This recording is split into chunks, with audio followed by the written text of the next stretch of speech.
So I haven't listened to Candace lately after she seemed like she just kind of just went off the deep end and just traded sides and, just anti-Trump now. So, but I wanted to, she was on Piers Morgan and I want to hear what she was saying on Piers. Yeah, I kind of stepped back. Because I want to see what you had to say. Back and forth. No, it's like a double-minded man is unstable in all his ways, and it could be for a woman too. That's right.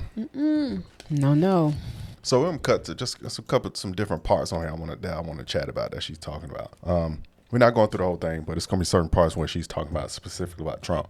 Indeed it is, and I wish you all the very best with that. Okay, let's talk about impending World War III, as you put it. You are implacably opposed to what both Israel and now the United States have done here. Why? Yeah.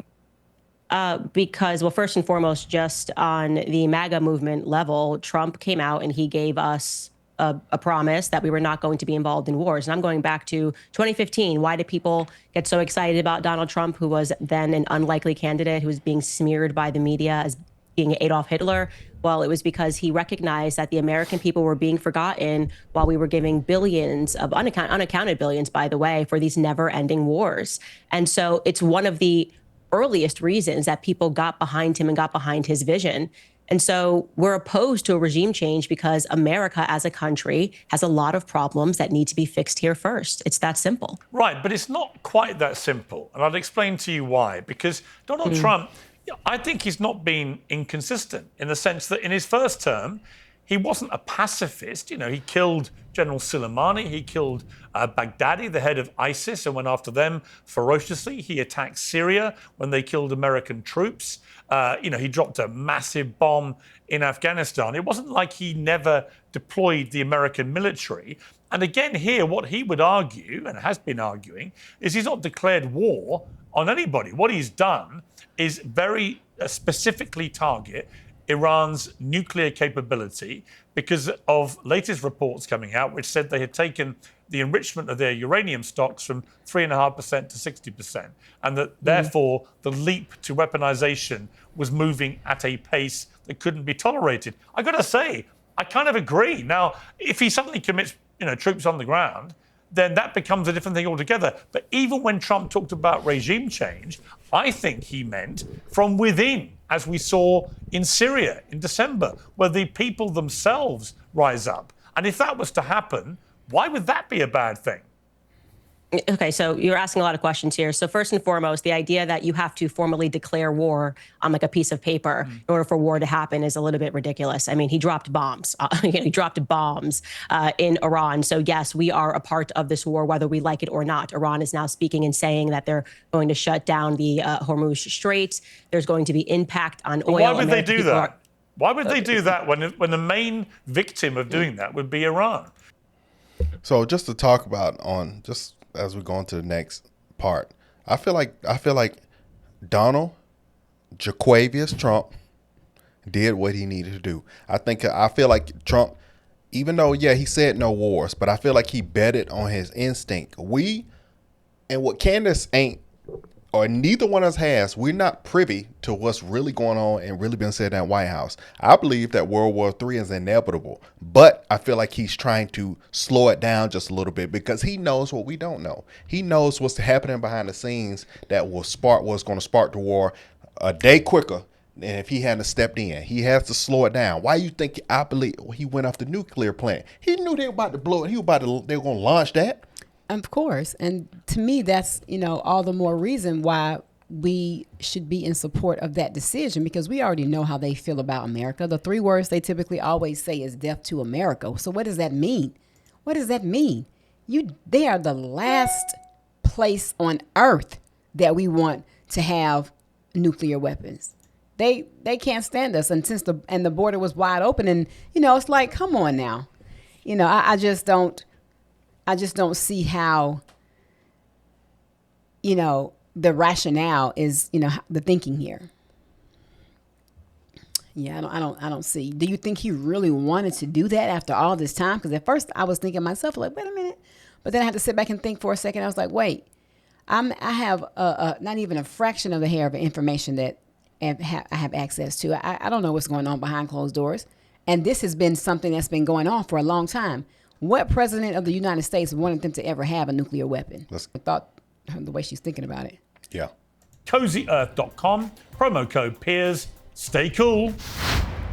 It is not in America's strategic interest. There was no imminent threat. He could have taken this to Congress and he could have allowed the people's representatives to vote Jasmine on whether or Crockett. not but nobody does it was that. in the American people. Right. No president in living memory has, with almost zero exceptions, has bothered to get congressional pre-approval for military strikes. We know that. You know that. Yeah, we know that. And that's Obama not okay. was the By the way, that's not Obama okay. did more Please. strikes than anybody, right? Yes. I mean, Obama never of course. asked anybody for any I'm not an permission. Obama supporter. Yeah, that doesn't make it okay. By the way, like that argument, just so we're clear, saying, well, we've been doing it wrong forever, so we should just keep doing it wrong is not an argument that it's right. I don't disagree with you about that. Okay, so I disagree with Obama doing it. I disagree with Trump doing it. Enough. And especially when what we're talking about is what could rise to be a nuclear war, right? We should have done things the right way. And he had indicated that he was going to wait 2 weeks, and then he didn't wait 2 weeks because Bibi Netanyahu, at least according to the Israeli press, if you believe it, said, we're not waiting 2 weeks. We want this done immediately. But I will say you are correct. He's not just doing this because Bibi Netanyahu demands it. He's also doing it because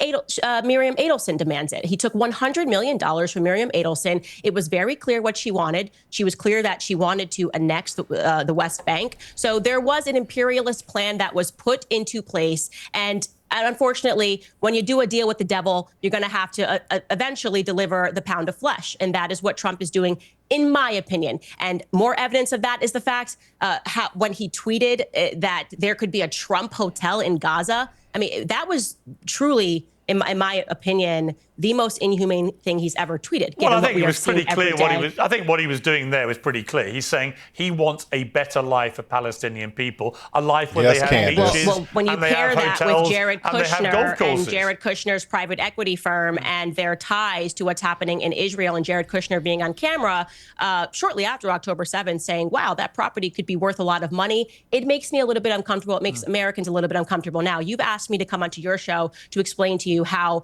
the now very fractured MAGA movement is feeling, and I'm telling you that, right? No, it's really. Honestly, I find the split in the conservative movement in America genuinely fascinating because it really is a genuine schism now. Yeah, there's a genuine schism, and it's only going one direction. And by the way, we shouldn't even call this a schism because trying to dress this up and delude us into believing that the MAGA movement is what has Meghan McCain cheering, John Bolton cheering, has Mark Levin cheering. The literal faces of the Never Trump movement are saying this is real MAGA. So that's another thing, what she's talking about. I ain't heard nothing about the MAGA movement dismantled. You sound like a leftist. You sound like you've been on CNN for about 2 weeks straight and talking with the people behind the scenes, and now you're a CNNer and you're low-key, you're a F plus liberal. You're not an A plus because you're not all the way there, but you're F plus liberal. And that's just how CNN talks. This is how these people on the left talks. No, we're not dismantled. I ain't heard nothing about the MAGA movement dismantled. What happens is things happen that aren't always going to be according to everyone's plan on how the MAGA movement should go. We don't control the president. You don't control what they're doing in the Pentagon. But you still know that the person has the best interest in their heart, and they are man's man, and they want the best for the country. Things are going to change a little bit. Exactly.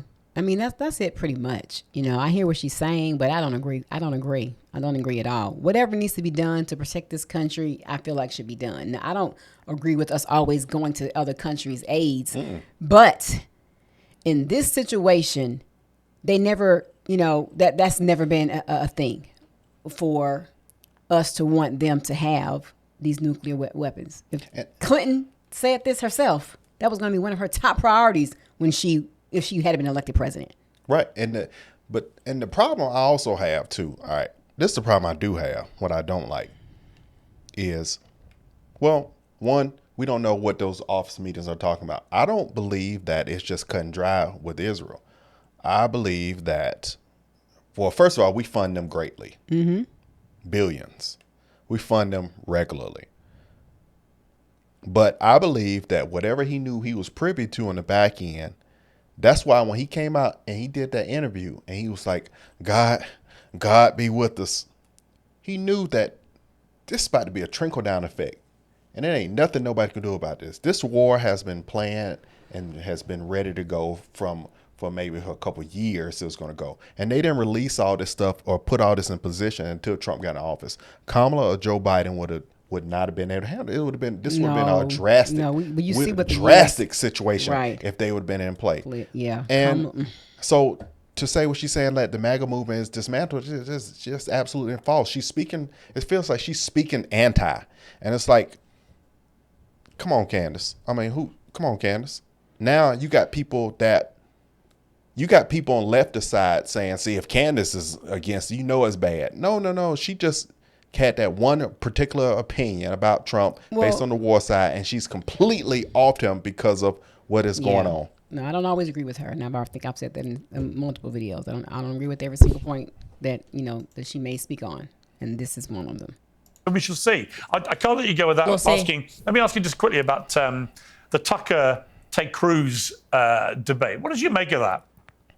Fantastic. It is finally the debate that needed to happen in America, because a part of this nonstop policy is this belief, as you said, Ted Cruz, that if we just do whatever Israel wants, that God's going to bless you. And it's quite ironic because it comes from Protestants, and their normal argument is that the reason why we had to have this fracture in the church was because of indulgences. Well, there's nothing more indulgent than I'm going to be blessed if I just do whatever Israel says. And so because we are finally having that spiritual conversation, which is more important, I suspect there's going to be major changes in the United States going forward. And that is why you're seeing this fracture in the base already. Tucker, according to Donald Trump, Tucker rang Trump to apologize for some of the more strident rhetoric he's used against him recently. Are you done with Donald Trump, or could you see a way that you would end up perhaps voting for him? Oh, you can't run again, obviously, but would you support him publicly again? So I want to be clear. I don't regret voting for Donald Trump above Kamala. I think he was the better candidate, certainly a better candidate above Joe Biden. But what I will say is that he's been a chronic disappointment. And I feel embarrassed that I told people to go vote for him because this wasn't going to happen, and it is happening. But I just think that the picture of politics in America is going to look very differently because of his actions. So I don't know where we go from here. I really don't. But this is not the candidate that I voted for. If it turns out that his instincts were right, that by doing what he did, it brings Iran to the negotiating table and they do a deal on their nuclear plans, would you admit that you were wrong in that circumstance? Yeah. I will always admit when I'm wrong. Anybody that listens to my podcast knows that. It just so happens to be that, especially if I come on to the Piers Morgan show and I make some predictions, that it ends up that I'm right. So I'm feeling lucky, but I will of course admit I'm wrong if that is the result. Candace, always good to have your views on Uncensored. You know that. I appreciate you coming on. Thank you. Thank you so much. Well, join me now. So I feel like, okay, I mean, I get her genuine feeling of, Trump said no wars, but it's the difference between no wars and, okay, here's what's really going on. I know you said no wars, but World War III will be Wednesday unless you go ahead and do this. Benjamin Netanyahu is going to do whatever he wants. We support him, but you got to jump in or they're going to go kick off this war quicker than what. They know this war is going to start. The government knows this war is going to start. But I don't like about Israel. What I don't like about Israel is, first of all, only support I have for Israel is according to the Bible of the Israelites. But Israel has done some vile, stinking stuff themselves, and Netanyahu is no better. The man, Trump said a ceasefire between him and Iran. The man ran his brown self out there within 12 hours and dropped as much as he could. What kind of disrespect is that? That's like me personally, straight up. That's like me having a big brother and I go start fights with people because I know my big brother's going to fight for me. That big brother mentality, that's what he's working with. And can someone really say how it's going to be the complete 4 years? No, at all. You just campaign it. You campaign it. Right. And we do want our, officials to hold up the majority of what they say, if not all. Yeah. But what happens when things have shifted? Mm-hmm. And to me, he hit the ground running. I'm not disappointed. At first, I had the thought, I was like, wait a minute, I thought he said No wars. Right. And then I was like, wait, but we don't have all the information. No. We don't know what's really going on behind closed doors. At all. And I don't care what you say. That country does not need to have it's been ongoing, even with the Bushes. I just remember this as a younger person hearing about the Bushes and Iran and Afghanistan. Yeah. So how can this be now we're here in 2025? That was what, the 80s and 90s? I don't remember 80s. That's going to be. What hit the dad, and then the son became I remember that. Yeah. So the dad first, and then later the son was the president. And I just always remember hearing war, Afghanistan, Iran, Kuwait. I just remember hearing this over time. I think Daddy Bush was mid 90s, and then son baby Bush was late 90s 2000s. Because I remember war being in Albany, and when Bush was in office, so it had to be mid 90s. But no, this is nothing new. But I would much rather for us to be in a position where if we had to go to that Trump was the president. Yeah, well, no doubt. Please. It ain't not one president. Biden, we already see. It's not one president, Joy. Listen. Biden was hanging on for dear life. Joy, there's not one president dear life that I'm going to pick first when it's talking about war over Trump. Biden was hanging on for dear life if after we start war, Trump is who I'm behind. And Kamala, child, please.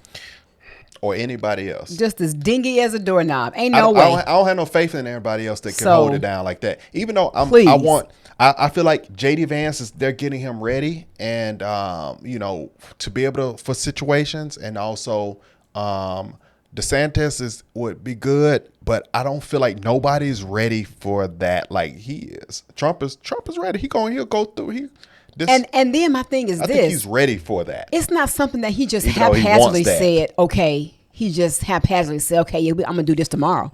No. When you look at his face, he has the face of stress, like he needs to take a break. I wish he would be able to get some sleep. Because one morning he got up and he ain't had no sleep. No. Like he may have had 2 hours of sleep. Yeah. It was just all on his face to me. But you notice the last couple of days, not the last couple of days, you've been hearing things Trump done said, Iran and Israel don't know what the F they doing. He's got this little thing in his voice that make it seem like he's worried that nobody's hearing. I know that there's something going on that back end that would be too devastating for America. I'm telling you, that's how and if Trump shows just little inklings, then it's really bad because he really don't show the issues. I just don't feel like he would just say, okay, yeah, let's go ahead and do this. No. I mean, no, it's way more behind it. This has been an ongoing thing for how many years? You campaign and then boom, you get in office and here's the truth. But okay, So yeah, I mean, it was Candace, disappointing to me to start seeing her views shift a little bit. And the way she said she didn't regret voting him because for him he was better out of of course he was. However, we can't expect for things to always be the way that they say they may be when they're campaigning. Yeah. And we know that he didn't want that. He truly wanted peace. Look what happened between Zelensky and what's my guy, Russian guy? Putin. Yeah. So, I just don't feel that. It's a strategy, and I sure don't want to even have to think about that. But now you got to think about these things. So what was the intent behind the thing? America first, all day. Yep. That's it. It's just not the one you control. That's it. You don't have no control over it. America first, all day. We don't have no control over what really goes on in the back end. But I want Israel to stand down. I'm tired and make it. I'm not a fan. I'm not a fan. Listen. I heard I'm just say this before I go, man. I heard a prophecy from shout out to what's my guy? Troy Black. Troy Black on YouTube. Troy said that God weeps for Israel. He does, but he's going to let that happen to them because they're going to turn back to God. Them people, they ain't following Jesus over there. They doing whatever they want over there, just like they did in the Bible days when they stepped away. But they're going to come back to God. You want to come a little closer. You look blurry. They're going to come back to God, and they're going to have revival. But it's sad because things are going to go on over there. So that's unfortunate. Praise God. Thank you, Jesus. The way, the light, and the truth. We don't have no control of what's going on. All we can do is pray, arm yourself, prepare prepare for your own household. I'm not preaching doom and gloom, but always keep yourself in position. They still say sleeper cells out here. So, protect your household, but don't be overly scary either. Just pay attention and be alert. Great people. Be alert. All right, we'll see you on the next one, man. Love you guys. Bye.